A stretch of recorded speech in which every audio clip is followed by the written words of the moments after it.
some great players. They've been playing for so many years. They have experience, they have the talent. Let's see if we get any changes here from Champion Select. And that question already answered as Twisted Fate is banned out by Fnatic. With Ori and Twitch again, though, Cogmore will be removed from Alliance here. Kassadin got through. So this is basically Alliance leaving Kassadin open, hoping Fnatic will pick it, and then they can go Tristana mid lane for Froggen, like he did against SK Gaming in the semi-final. Take away the AD carry as well from Rekkles.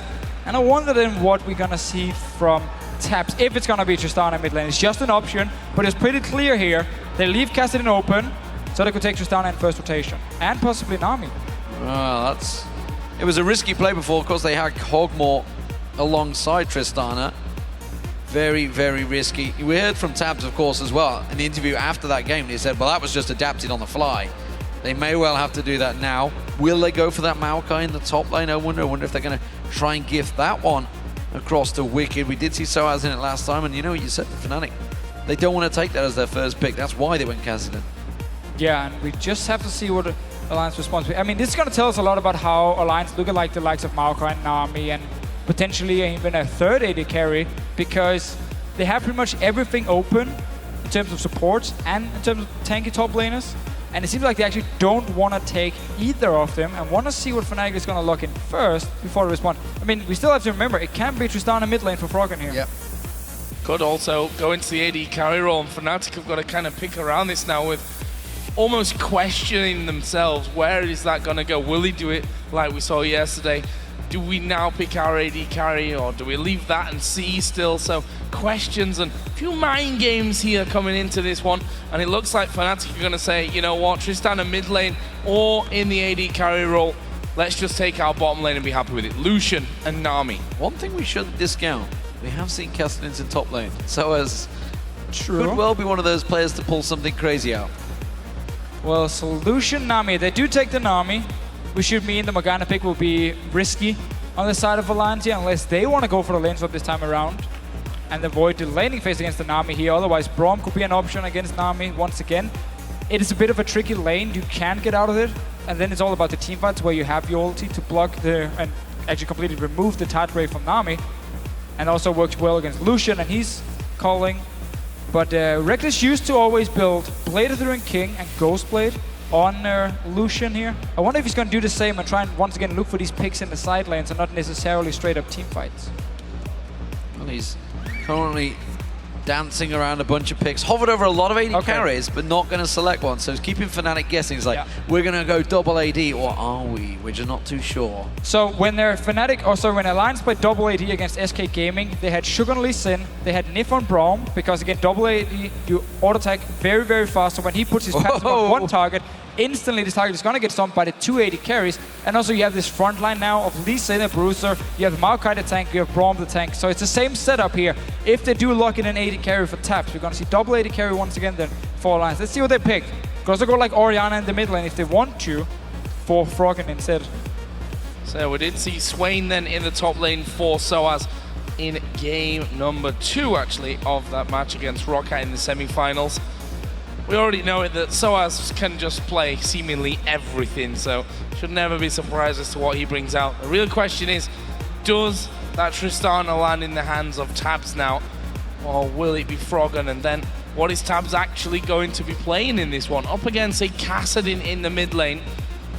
The lane matchup for the AD carry, of course, will be against Lucian Nami, if they want to stick it to a 2 versus 2, and it is going to be Jinx coming in, so we will see that double AD setup. Yeah, double AD here. Some tricky lanes though for Alliance, especially also with the Swain one-on-one in the top lane. I mean, Swain is a great champion if he gets his standard lane, but if you do lane swap on him, he can fall very far behind because he's not very good at farming the jungle. So we could definitely see Alliance here focus on getting the lane swap early on. Also dodge around his Nami Lucian lane. Lucian is not as strong in the lane phase due to his shorter range as we used to see, but he's still very, very good. He's the same kind of, he's good all around. He's very safe. You can build multiple different items. Of course you can build different items. I mean, there's different ways you can build him. You can build him for like the one-on-one potential with the Blade and Ghostblade, the mid-game power spike, or you can build him full late game still. But double AD from Alliance, as expected once we saw the Kassadin, Tristana mid lane. It's going to be very, very easy lane for Froggen. They're going to put a lot of pressure on xPeke. Yeah, for those that just tuned in and maybe haven't seen any Gamescom so far, we did see this from Alliance against SK Gaming, and it did prove successful. It was their third and final match, which they won. Of course, the game number 4 of SK, if you want to check it out. Different plan here, though. They're up against Peke and not Jezus. We'll see how that works out. Top lane advantage. Well, some say Swain is stronger than Maokai as well. So it's a tricky lane phase, whereas if you look towards SK, they were caught off guard. Fnatic will have known this was coming. Yeah, I mean, as soon as they locked in Kassadin and Tristana was open, it's pretty obvious, okay, they do have the option of going this double AD carry. And then Braum coming in against the Nami and Lucian for the team fights where you can block both ultis, pretty much just as a support, which is pretty strong in these fights here. But I would expect Alliance to go for the lane swaps. If they do manage to get it, we have to see who actually plays the best, because in the last game, Alliance managed to do really well in the lane swap. And there we see the trophy just out of our reach there, down there.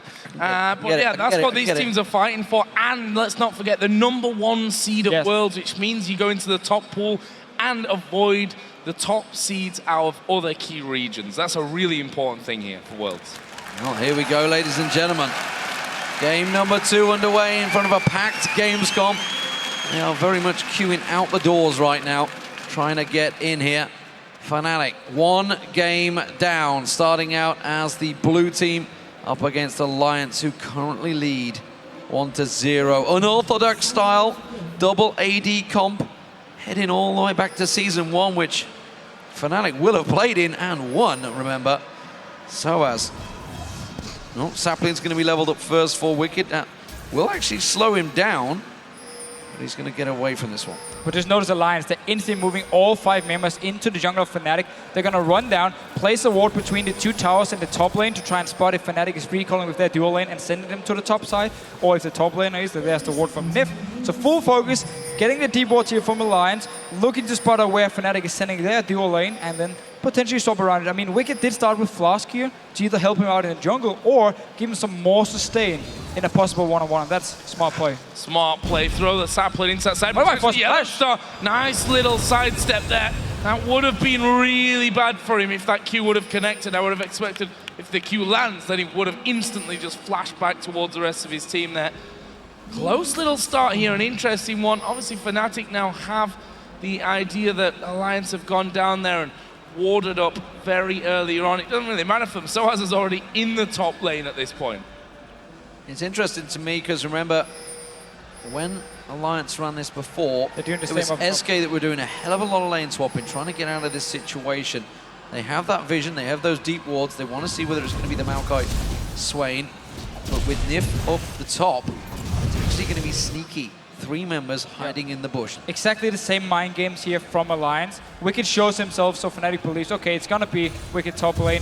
And now they've already pushing down this bottom lane, so they know it's going to be the lane swap, and now they can start being aggressive. sOAZ just cleared the minions of both teams. Of course, have the timer. Pretty standard to have the timer just by knowing, okay, 7 minutes, I believe it's 20 seconds. And they're just going to spawn the second blue buff, depending on how fast you actually kill the first one here. So we do get lane swap.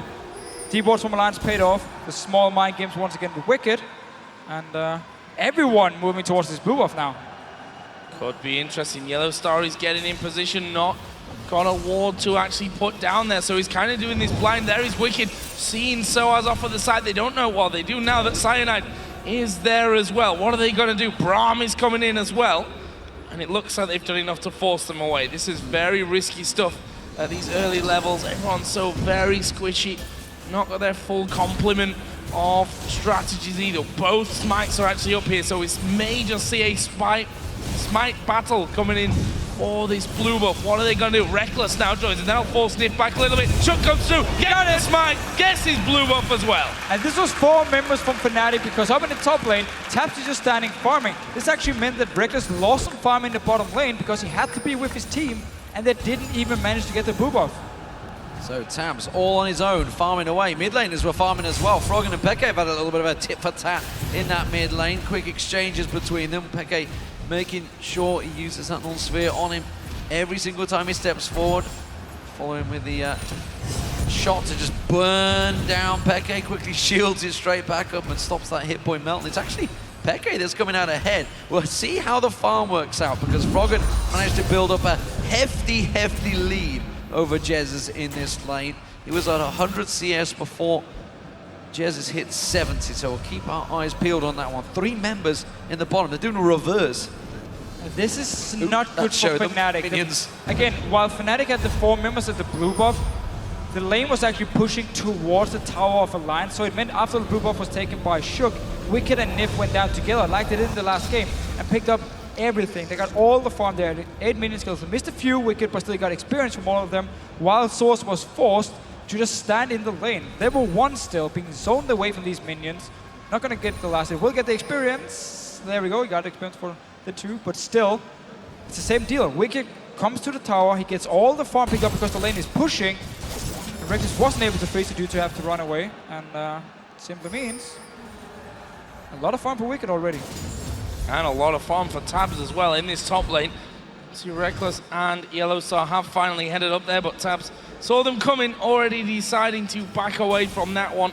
And YellOwStaR just trying to get as close to the tower as he can, see if Tabzz is actually just leaving that one, and they should hold this lane in place now. Wicked's going to be recalling, which means that Tabzz will come down to the bottom, we'll get these 2v1s. Yeah, they keep swapping around here. They want to make sure sOAZ is not one-on-one against Wickd. I want to send down the dual lane, trying to deny some farm again. sOAZ will get a massive wave coming into his tower, and there's nobody to stop him from farming it, other than himself and Cyanide just staying around. Nyph is not exactly scary enough, even though he is pretty manly. Yeah, sOAZ absorbing a little bit of the experience there. I don't think that was too welcome. Rekkles, he's pushed that top tower in, and Wicked to be happy with that. He's going to go up, absorb some of it. It will stick around his tower, so just cautious though. You haven't got vision of that Tribush, so he's no idea where Cyanide is right now, which is why he's playing so scarily close on there. But look at this, the Dragon Steal from Alliance. Yeah. Fnatic not even close to this one. No, so this was again another bonus for Alliance by swapping around. Yes, okay, we did see a lot of farm being picked up by sOAZ, but they could instantly run to the Dragon. They saw 2 members from Fnatic up in the top, and they would never be able to join. sOAZ was standing on his own tower, so easy Dragon from Alliance, again in the lane swap by swapping around. And now, what a fast push is mid lane. There's no wave there for xPeke unless you can get close enough to the minions. 2 AD carries, you got the jungler and the support there. Cyanide finally coming across here, but Fnatic need to be really careful as to how far out they push. They do manage to get rid of the wave, which is the important thing in this scenario. And sOAZ actually TPing up to that top lane as well. Meanwhile, Wickd is TPing down bottom. They're swapping all over the place. Don't want to deal with each other here. I like their move though from Alliance, because they actually expected the swap back again, because Rekkles and Nyph recalled, Rekkles and YellOwStaR recalled from the top lane, so expect them to be in the bottom lane. Therefore, they could just run by the mid lane, get some damage on the tower, and then go up to this top side here. So Tabzz back in the top lane, and he's continuing his farming. This is the merry dance continues as sOAZ goes back to base. I think we're going to see another attempted lane switch. Who's coming out on top? I mean, this is a full-on back and forth. They are switching once again. sOAZ is going to return. Is it mind games? Are they going to try and stick around? Is he going to go? Look, he doesn't. He's waiting for. He's going to get a crit catalyst. Yeah, that's what he's waiting for. Now he's going to come to the top. His wave is shoved in. Actually, I'm not sure if Tabzz wanted to do this. I think he was expecting the lane swap again. Well, still, just by getting some damage on the towers when you do have a Jinx and you can fast push now. I mean, look at all the damage he's doing now. He got the top tower fairly low, he got the mid tower fairly low. It means Alliance can quickly rotate around on the map, get 2 quick towers, and they're definitely winning out on the lane swap again, because they got the Dragon before. Wickd managed to pick up a lot of farm in these lanes here by swapping around as well, and now they can take a top tower, can go mid lane, get the mid tower as well, and then next Dragon spawns and they can pick it up. And there was a tweet from Dyrus as well. Says that Alliance's pick plan phase is actually really, really strong, and so far that proving to be true here, as they do manage to take that first tower. They're ahead in CS in the important lanes as well. Not that supports aren't important, and you know, sorry Deficio, I know you'll get me later for that one. And it's actually 8-1 there, so technically is ahead. And Froggen just pressuring constantly. Funny actually, because I think xPeke was the first person to actually play an AD carry in the mid lane in the LCS, right in the very first game of the LCS against SK Gaming, where Ocelot played in Nivea in the mid lane. Wow. Someone's been watching some old games, like the rest of us. I like to watch it to see the time. Didn't want to jump there, that's for sure. Cyanide comes in, Nyph to the rescue just in time. Blocks off the damage, but now he's in trouble maybe. The chompers go down, they're trying to dictate it.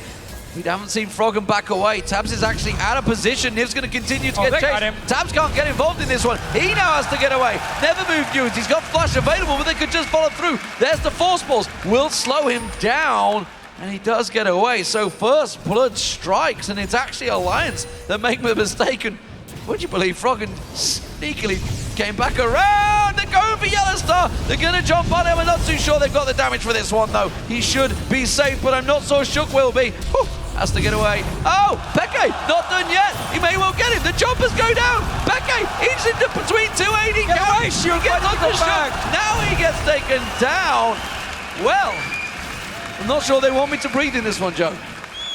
Well, I was just watching with like big eyes at this because I didn't expect to fall through. My initial thought was that was pretty amazing and quick reactions from Shook, but xPeke doing exactly the same. Rift walk to flash, and now Nyph in the mid lane is once again going to be pressured. Cyanide is not really doing much farming. He was doing big circles around the mid lane. Keeps coming in and out to defend that one, and that's the rest of the team now coming in. Another ring around from Cyanide. Shook's also going to come straight down this mid lane. The tragedy of that whole play is sOAZ has never moved, never actually landed, so he didn't get an assist, he didn't get anything. That's what he wanted, he needed that assist like gold. He shoved the top wave in. Tabzz is going to gratefully accept that present and clear that wave out. While this is all happening, Wicked's off on his own. He's having a great time down the bottom right now, farming up a storm. So Alliance, while they are 2-1 down in kills, they are ahead in gold, and it's working well in their favorite lanes.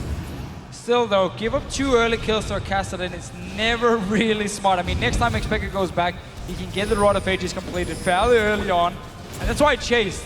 Even though there was a chance he actually died, he knew as long as he gets some kills early on here, he can be the guy to completely snowball out of control. So chased for it, got the 2 kills, ended up giving double buff to Tabzz, but he's just been sitting in an empty lane anyway, so the double buff really not been used, but he's gonna come to this mid lane. Remember, the tower is still very, very low, and double AD carries can push it very fast.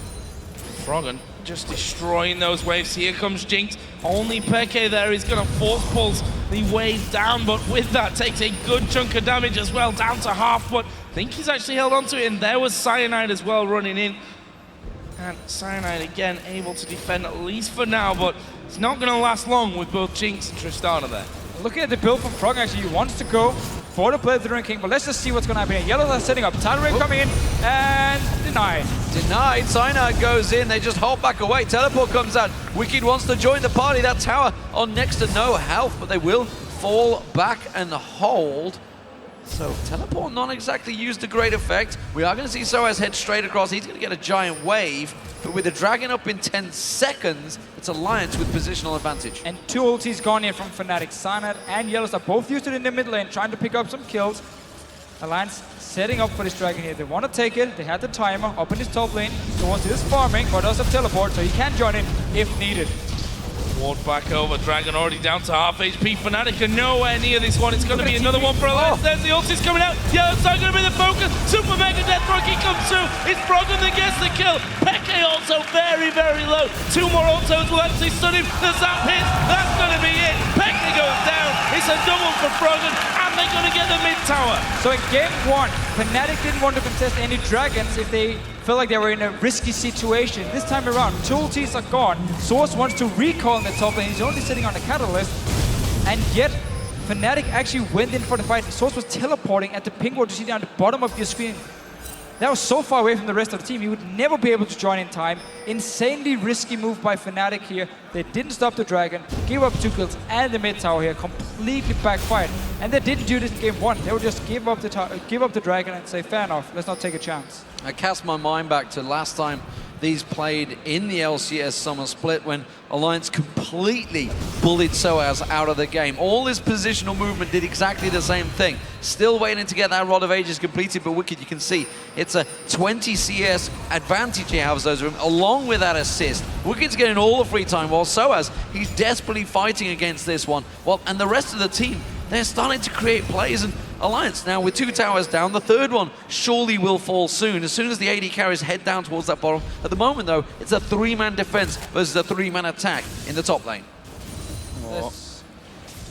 Shook is actually off doing Golem, so he would have been a little bit later to that party. Is now coming in there, though, as Cyanide still, as far as I'm aware, has not been spotted by Alliance. There he will be spotted now as he comes towards the turret range. Shock not shown himself either though. There's a ward inside of the tri-bush which would have given him away. He's sticking to the very top of the map. And now we see YellOwStaR, Cyanide in particular, is just going to back away. So Shock was just waiting there in case Cyanide did try anything. Didn't happen for him. They can actually get back. There is a sweeper on the tri-bush to get rid of that ward, but Shock's not going to follow through. It doesn't matter, they're recalling anyway. And none of the carries from Alliance are actually going for static chip first items, not really looking to just fast push down these lanes and go instantly for even more towers. Instead, we see Blade doing King for Froggen, and that's a bit special. Normally we see like static ship, we see Infinity Edge, but I actually really like Blade against Swain because Swain has no gap closer. Same actually goes for Cyanide here on Evelyn. Of course, he can kind of cleanse their own slow there, but there's no gap closer on Swain. And the issue for him is always, if you want to try and kill the back line, you kind of have to run in their face, so you have to have flash ready. When there's a Blade to slow you down and speed up the AD carry, it's going to become even harder for sOAZ to ever get towards the back line. And then it's suddenly all about Cyanide flanking around and xPeke jumping in alone, and then the 2 AD carries with Braum helping them can instantly take down these targets fairly easily. It's a good mix as well, because Tabzz went for the eye edge, so he's going to have that now completed. Static Shift, we're going to be coming out of him shortly, so good mix between these two. Froggen burning through. His CS is climbing. I saw him taking the Wraiths earlier on as well, so they're giving Froggen absolutely everything. Top lane turret, that's going to fall. Nyph's not going to be able to defend this one. Fnatic will get themselves their second of the game.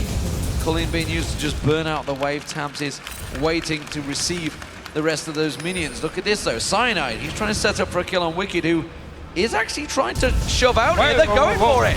Oh, Wickd down at half and can't see him escaping this. Cyanide moving in there. It's going to be finished off. It's sOAZ that actually gets the last hit. He's not finished here. TP's actually coming in there. There was kick on towards Cyanide. Can they chase on through? xPeke was having a look for that one. They're not going to get any more there, and they've got no real deep vision here either, which means that Fnatic are likely just going to back away from things. sOAZ, oh, they're waiting there. They're setting up a trap. And it's all foiled by a single ward over the top. Yeah, so Wickd actually wanted to set up the game because Froggen was running from the mid lane and Shook was running from the jungle, but he didn't know Cyanide was there, so he just went too far away from his team, went a bit too early, ended up dying for it. Now onto this mid lane. Remember, no static shift for the AD carries, so they don't have their insane wave there just yet. You can have for both Jinx and Tristana. The Blade will make Froggen stronger in the early mid game, which also could be one of the reasons he built it, and then you have Tabzz going for the late game build, and you get some power from the Blade from Froggen. I don't know the math behind it, if it's actually more effective in terms of the damage he can do. We're going to have to see how it's going to work out when they do have to kill these late game tanks. I think it's also one of the better ways to get away from a chasing Kassadin as well. Use your Blade first, ulti him back, and then rocket jump away, so you give like a maximum range there with the movement speed as well once you actually hit the ground. So either way, we'll see about that one. Oh, there is xPeke jumping in. Rekkles there with him, but Nyph, as is the strength of Braum, as soon as he starts getting a little bit tanky with his Unbreakable, it's so hard to get past him. But we also see what Alliance is doing here. They're actually using the Blade to make Froggen now a split pusher. Looking for one-on-one, so they send him to the bottom lane. They had Wickd in the top lane, pushing down every single lane. Don't want to overextend, not going to move into the tower because they have no deep wards to spot Fnatic move around their own jungle. So the Blade here made Froggen strong in the early mid-game, makes him a bit of a split pusher, and it works really well against Swain because you can kite him around, which is the weakness of the otherwise lovely Birdman, or one of the weaknesses. Another one is healing reduction, which Tristana, funny enough, also brings. Well, if we were to get to the really late game, what exactly is going to stop Wickd? There's nothing going to be able to burn him down quick enough, surely, from Fnatic's side. I mean, Rekkles can get on him, but you've got to worry about these 2 AD carries at the side. That's a very good point, and one of the reasons the comp from Alliance is so strong, and why Dyrus was saying Alliance has a really good pick and ban phase. The fact you can leave Kassadin open and still feel like you get 2 good options, two good choices, and how do you want to counter this Kassadin just means you have some good options in terms of comp. And still, playing double AP is very different compared to playing like an AP mage, because you have to be a little more careful and you have to kite around in these team fights. And if you get flanked around, you need some very, very good wards, because if you do get flanked, your backline will die very, very fast. But let's see what happens here. 4 members of Fnatic, sOAZ joining in as well. Around this dragon, they do have the mid position, so can push the mid tower like sOAZ is doing now, and Alliance won't be able to defend it. Oh, there is the slows coming in. xPeke gets hit with a zap. Froggen then gets a couple of auto attacks off. The TP comes in to the death brush, and Alliance have all 5 men there. They may give up an outer middle turret for that one though. That's already going down pretty quickly. Dragon is now finished off. Fnatic will get the tower, so that's the trade, but can they get out alive from this one? YellOwStaR needs to be a little bit careful. sOAZ actually getting slowed down the top. There is a flank. Cyanide coming in from the backside, but he's going to be focused down. Shook will get that kill. Then it's xPeke. Good calling from Rekkles as he goes backwards. A double bubble as well. Should stop most of the chase. A never move comes in. Peke gets it. They turn it around. Fnatic are going back in. The flash is away from Tabzz and Nyph. YellOwStaR will get the slow. And there is Peke going back in again. Tabzz did get another one before now, surely going down to Rekkles. There is a Cradle. It's a triple kill for Rekkles. Lee Sin there walks away on the top side, but for how long? So in the very, very start of the fight, the Alliance actually managed to get a kill on Sona, then they chase in, and instantly, one very, very nice Nevermore from sOAZ and Peke when they're now going for Shook. Well, Shook's not going to get away from this one, or is he going to turn it down? Wow! Wow! I'm not sure who surprised who in that one. I think Peke was like, I'll get my blue. Whoa, no, I won't. But it's going to be a mid-turret nonetheless, and Fnatic, they have the advantage. Cyanide, no! Pink Ward went down, wasn't quite in time.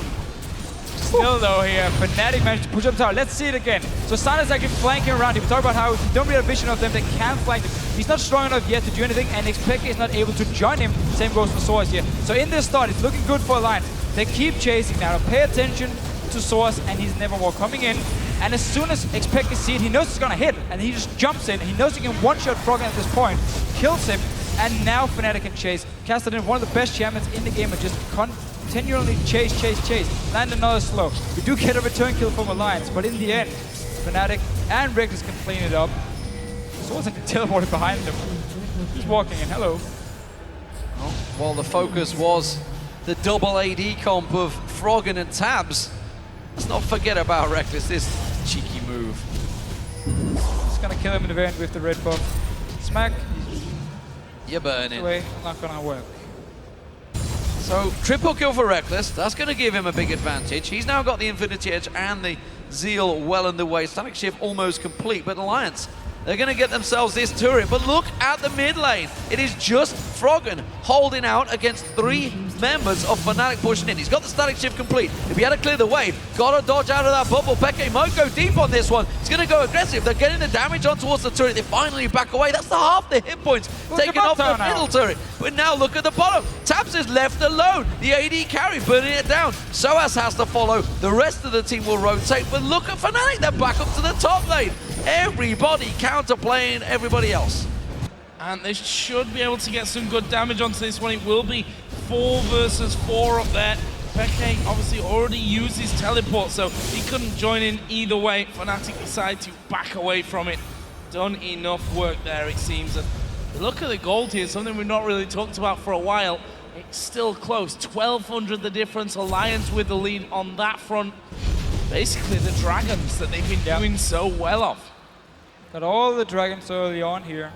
Still though, we had Fnatic first mid lane, and then went straight to the top lane as soon as they saw Jinx down this bottom lane. Tried to push it in, didn't actually happen. Alliance managed to defend. Same goes for Fnatic in the bottom lane. I should probably correct myself from before as well. It's called Never Move, not Nevermore. That's pretty embarrassing because I used to play a lot of Swain. Not very well, clearly. Well, you don't have to read the ability names. I mean, hey, I know your record on him. Big plays coming in. Cyanide deep into the team. Shook bouncing them around. We knew what he does on Lee Sin, and he does it again. sOAZ gets locked up there. They're going to burn him down, but there's a lot of damage coming out from Rekkles. He tries to choke down, Shook the rest of the team back away. They turn it back onto YellOwStaR. They're burning down. One more hit will do it. Wickd's the one that picks up the kill. The 3 members of Fnatic fall. Alliance move to Baron. It's dangerous play with Rekkles and Peke still alive. so xPeke was down the bottom lane farming. He wasn't there with the team, and Alliance, they saw an opening. They went straight for it. Beautiful engage. The Braum multi as well from Nyph was perfect. And then when you have these 280 carries staying in the back, they can just go ham. Fnatic though, they want to get this mid lane. Think about recalling here someone from Alliance. It's actually Nyph that started it. The rocket jump from Froggen will put him out, and he's actually looking to come in from behind them. Baron does get finished off. They're going to try and squeeze Fnatic in here. There's 4 of them come through the lane. Fnatic wisely heading towards the bottom side of the map. But look at this, there's a TP from Wickd. He's going down into the bottom side of the river. He'll be able to hold one of them down for long enough for one of them to get in there. Who's he going to go for? He goes for Rekkles, who will use an instant flash, actually putting a lot of damage back. It's all going to be down to the Q from Shook. No chase going through. Fnatic get the inhib turret. So they get the inhibitor turret here. Still lost the Baron and the fight. Let's see it again here. xPeke is down his bottom and he's not able to join. Shook goes in. 40 engage, Wickd joins, and look at those here from Nyph coming. So perfect. It blocks the entire entrance into this jungle. And then you have 2 AD carries now. Froggen and Tabzz standing in the backline. Nobody can get to them, so they can just deal all the damage. They're perfectly safe. You clean up the fight. You get the kills. You get the Baron. And honestly, if you do pick up 3 kills on a Baron, who cares about your mid turret? That's just it. Braum is such a key component to this whole team comp. And yet he was picked up very late. That little sapling finally gets the touchdown. Froggen wanted the reset. He just watered the plant, made it stronger. Oh, God. So, double static shift, now picked up by Alliance. Dragon's going to get taken. Still, of course, the Baron on Alliance. They haven't shoved anything down yet. It's actually the top lane that's being pressured by Fnatic. 3, 4 members all moving that way. Wickd will clear this wave out, though. Swain trying to put the damage down for sOAZ, but he's going to read another sapling. He can't put the pressure on, but when the 4 members get here, they may be able to. Well, everyone is recalled from Alliance except for Froggen, who's still sitting down his bottom lane. So they want to try and wave their. We can also move up and just get the minions fairly low. And actually, Fnatic realized, okay, let's not try it. They were waiting around in the jungle with all the wards from Fnatic here, hoping someone from Alliance would maybe move in, potentially take a red buff. Just didn't happen. They were running base here, and Alliance in control for now. They can decide, do we want to use our double AD carry now to siege up a lane, push down these towers here, and force Fnatic now to engage? As long as Alliance ward the sides, especially with pink ward, so they can spot Cyanide flanking around, put a pink ward behind them as well, they should be able to avoid any dangerous engagement from Fnatic and then just push down these towers. I mean, look at the AD carries. There's so much attack speed on them and attack damage. We saw it in that last fight that Cyanide, the positioning was all good, but it was just not strong enough, and they just turned around and kind of focused him down until couldn't really do a lot. That's a nice little defensive bubble out of YellOwStaR. Will stop most of the damage coming the way of this turret. Wickd has also taken the long trek down from top lane, and that will leave Alliance with a 5-man bunch underneath these towers. Can Fnatic hold on to it? This is a baroned up Alliance with a decent lead as well. The question is, can they break the defense? Not exactly masses of wave clear over for Fnatic, especially once that culling goes down. You see Nyph actually blocking it and doesn't even finish off the full wave, which means the AD carries can get in, do a couple of hits on the turret, and go back and do it all over again and again and again. And Braum is just such a good pick against both Nami and Lucian. You completely block the ulti. It's all invested onto the support here. And he just stands in there, takes all the hits while his AD carries are killing the tower. So keep doing it here. Gets a bit harder, gets a bit more risky now. And oh, Alliance might be in trouble. Never mind. Never move catches, but nothing followed. Look at Cyanide. Wants to flank around. This is a risky play, though. Nyph blocking out the damage again. Alliance, they just bought time. They're just churning down the inhibitor turret. Nobody's getting close to them. The double AD comp is working wonders right now. sOAZ taken down. The rocket fires through. Now you see Cyanide trying to flank on. Low hit points for all of Alliance. Fnatic could potentially clean up here. The Aqua Prison does land. Tabzz is the focus. Peke gets on towards him. Rekkles picks up the kill, but he's quickly shut back down. YellOwStaR, he's going to drop. This is going to be the inhibitor turret. It's a double kill for Froggen, and the inhib will fall. They can keep pushing. They're going to keep pushing as well. 4 versus just 2 men. Cyanide and Rekkles, who've gone back, will be healing up here. Wickd actually a half HP can tank these turrets, as can Nyph if they really need to. There is once again the culling being blocked out mostly by the Unbreakable. But it looks like Alliance have had enough of this one for now. They still have inner turrets in the top and bottom lane. Bottom lane is chasing. There's a ward they can teleport to if they want to. I'm not sure that they're strong enough though, even with those couple of low men. Cyanide's at half. Rekkles actually gonna be getting back up towards full. Does have a Vamp Scepter, and Shook just steals the blue buff on his way out there. Nice little pick up on that. The top wave was pushing. But let's have a look at that fight once again and wait for the Nami tidal wave. You see Braum just blocking it all out again. Again, completely blocked by Nyph here. sOAZ is taken very low. Shook actually jumps in and he just buys time for the AD carries to constantly hit the tower. Now the flank comes in from Cyanide here, but xPeke is not able to join instantly, and sOAZ is already dead. He cannot get to the back line. He can never get to the AD carries as Swain here. And once again from Nyph, puts the ulti across the entrance or the way towards the AD carries of Alliance here, blocks them off. Yes, okay, they do lose one member, but they've already won the fight. They get the tower here. And Shook did actually the same against SK Gaming when he had double AD carry. He just went straight under the tower, bought time for him to constantly hit it, and they take it down so fast. I mean, you have Jinx, you have Tristana, two of the best AD carries at actually killing these towers. Wards all get replaced. Baron buff had, of course, run out for Alliance. That's back up in 1.5 minutes, and it's Alliance with gigantic vision control over that area of the map. Froggen's going to shove the top wave down. That's going to be forced pressure on towards that inner turret, which could indeed be an objective themselves. The rest of Fnatic are hovering around position. They know they've got a minute to go in, but they have to group. They have to move on force.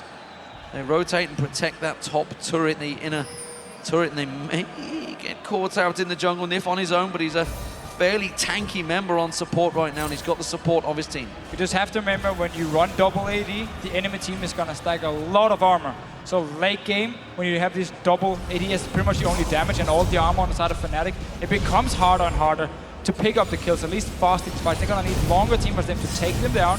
So Alliance just looking to keep up the pressure here. Wave comes in. This time around, it wasn't blocked. Oh, they're going to go towards Shook as well. He will take the initial damage. Right, here comes that TP. sOAZ up the front. He's not getting the healing that he needs. Super Mega Death Rocket comes through. Fine Cyanide gets locked up as well. And that's going to be 2 for Alliance. Wickd tanked up the turret there. And that is also, look at the super minions in the base. There's 2 of them hammering on the turret. They need to back away. Peke goes low. He will be forced to retreat. They've lost one Nexus turret already.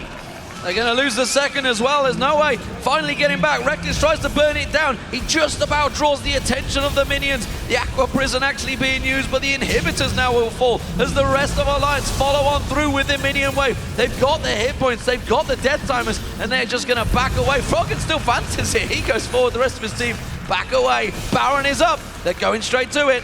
Straight to the teleport for sOAZ here, so it might be the chance for Fnatic. Oh, Froggen! Can he get a kill? Yeah, okay. And that's really bad news now, because it means they can't chase really towards Baron. The Nexus turret's going down. One more hit will do it. There is the second Nexus turret going down. We see Fnatic have actually just gone to the mid lane to push the last waves out there. But Alliance here gonna take down this Baron. And with that, with no Nexus turrets, surely we'll be able to get in there and finish. They should do one more team fight here for Alliance. They're gonna go back, spend all the gold they just earned, and straight into the base of Fnatic, force the very last team fight here. And you can just see Fnatic, I mean, they're getting all these armor items, but they just don't have time to get enough, because Fnatic, they fell behind again. Alliance have been just controlling the game. Early game was fairly even, but then Alliance took full control, won the team fights, pushing it down, and just been using this double-AD carry and of course the Braum pick to win the fights, get the towers down. It hurt sOAZ so much, the fact he can't buy an early hourglass because he had to get the Frozen Heart, or someone had to get it on the team. And when you don't have an hourglass on Swain, once you go in and you get healing reduction on you, you can't pop the hourglass and wait it out. You're just actually gonna die, which has been the deal for him. He's never been able to do anything. The Swain pick has been completely countered.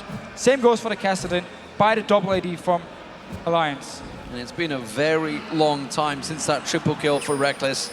They haven't really won out anything since then, with an 11,000 gold differential between these two. Baron once again on Alliance. Fnatic, well, they wanted to try and sneak something here. They've got the bush ready and waiting. sOAZ is waiting to pounce. I'm not sure if it's the right move. They're going to go for it anyway. Tries to get the slowdown and Shook. Froggen caught out around the side, but again, not really reading from the same page. sOAZ kicked in. Can they turn the damage down on towards him? Nyph blocks out all of the culling damage. Cyanide comes in with a great flank, but now he may well go down. Nyph taken low. They do manage to get one, but it's a return kill. In fact, Cyanide goes down. Nyph actually got away. That's not going to be captured on. Froggen pounced in the rocket jump, gets the reset. Will he chase on towards one? It will be Peke, gets the flash. Not quite the last shot. That's what he wanted, but the inhibitors are back up. The super minions are moving in. They're going for the base. They're going to go for this one. Wickd dives into the back line, gets Peke as well. There's still 2 AD carries now moving in towards the Nexus. Alliance want more kills though. There's a bubble at the end. It's a mountain dive. What? Getting one. They're gonna know they don't get the second, but they are gonna finish off the game here. The AD carries live, and Alliance go 2-0. And second game in a row now where Alliance looks so strong in the champ select. It makes it so hard for Fnatic because if they do fall behind, we just saw it in this game here. There's nothing they can do against these AD carries. They needed Cyanide. They needed xPeke to be strong so they could flank around them. They never got to the point. The Swain pick was completely countered. Braum being locked in for Nyph. And suddenly Rekkles and YellOwStaR didn't have any ultis for any team fights. Alliance are just looking so good. And then lane swap again. Alliance are the ones. They come out ahead of the lane swap. Wickd was so far ahead compared to sOAZ and also farm on the AD carries.